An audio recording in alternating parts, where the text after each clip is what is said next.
Bismillahirrahmanirrahim. Assalamualaikum warahmatullahi wabarakatuh. Perkenalkan, nama saya Faizatul Maulida, NIM 53020220044. Nah, di sini saya akan menyampaikan tugas Kultum Manajemen Dakwah yang bertemakan keutamaan menjaga lisan. Langsung saja. Assalamualaikum warahmatullahi wabarakatuh. Innal hamdalillah wassalatu wassalamu ala Rasulillah Sayyidina Muhammad ibni Abdillah wa ala alihi wa sahbihi wa mawala, amma ba'du. Alhamdulillah, segala puji bagi Allah Subhanahu wa taala yang telah memberikan kita nikmat iman, nikmat Islam, dan serta kesehatan sehingga kita bisa berkumpul pada majelis yang penuh berkah ini. Sholawat serta salam marilah kita panjatkan kepada junjungan kita Nabi Agung Muhammad SAW serta keluarga, sahabat, dan seluruh umatnya hingga akhir zaman. Semoga kelak kita selalu mendapatkan syafaatnya di yaumil qiyamah. Amin ya rabbal alamin. Hadirin yang dirahmati oleh Allah, jadi pada kesempatan kali ini saya ingin menyampaikan kultum kuliah 7 menit yang bertemakan tentang keutamaan menjaga lisan. Nah, jadi lisan itu apa sih? Pasti udah sering kali kita mendengar kata lisan itu apa. Nah, jadi lisan itu adalah anugerah yang Allah telah berikan kepada kita semua, anugerah yang Allah berikan kepada semua umat manusia yang luar biasa. Dengan lisan kita bisa berkomunikasi, bisa menyampaikan ilmu, dan menyebarkan kebaikan. Nah, akan tetapi lisan ini bisa menjadi sumber dosa bagi kita jika kita tidak bisa menjaga lisan kita dengan baik.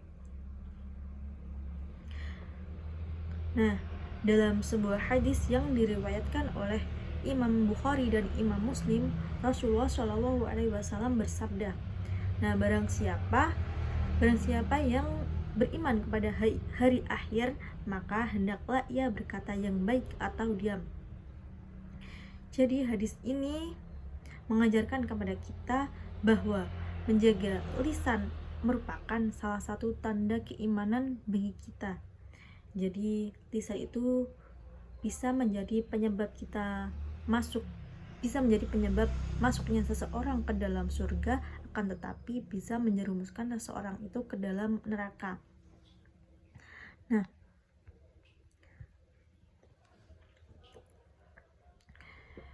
Nah, banyak sekali tuh dosa yang bersumber dari lisan, seperti ghibah. Nah, ghibah itu menggunjing orang atau ngomongin orang lain. Dalam generasi kita, generasi Gen Z ini, biasanya itu menyebutnya bukan ghibah, akan tetapi mereview orang. Nah, ada selanjutnya namimah. Namimah itu mengadu domba antara orang satu dengan orang yang lainnya dan saling menjelekkan. Terus berdusta, berkata kotor dan menyakiti hati orang lain dengan ucapan kita. Dan kita tuh kadang gak sadar kalau ucapan kita itu ternyata menyakiti hati orang lain, padahal kita itu udah berusaha buat jaga lisan kita, tapi ternyata lisan kita itu menyakiti hati orang lain tanpa kita sadari. Nah, dalam Al-Quran surat Al-Hujurat ayat 12 Allah berfirman, yang artinya, dan janganlah sebagian kamu itu menggunjing sebagian yang lain. Sukakah salah seorang di antara kamu memakan daging saudaranya yang sudah mati? Maka tentulah kamu merasa jijik kepadanya. Quran surat Al-Hujurat ayat 12.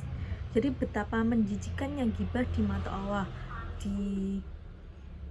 Diibaratkan seperti memakan bangkai daging bangkai saudaranya sendiri. Jadi marilah kita menjaga lisan kita dengan yang baik-baik.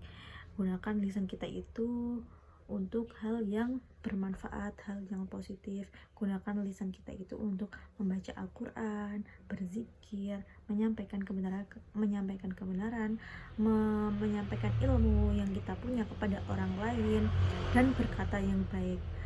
Nah, jadi kalau semua itu dirasa tidak mampu, maka lebih baik kita diam daripada menyakiti hati orang lain tanpa kita sadari. Nah, mungkin hanya itu kultum dari saya. Semoga kita semua termasuk orang-orang yang mampu menjaga lisan kita dari hal-hal yang buruk, dan semoga kita menggunakannya untuk hal-hal yang mendatangkan pahala dan ridho oleh Allah Subhanahu wa taala. Cukup sekian. Wassalamualaikum warahmatullahi wabarakatuh.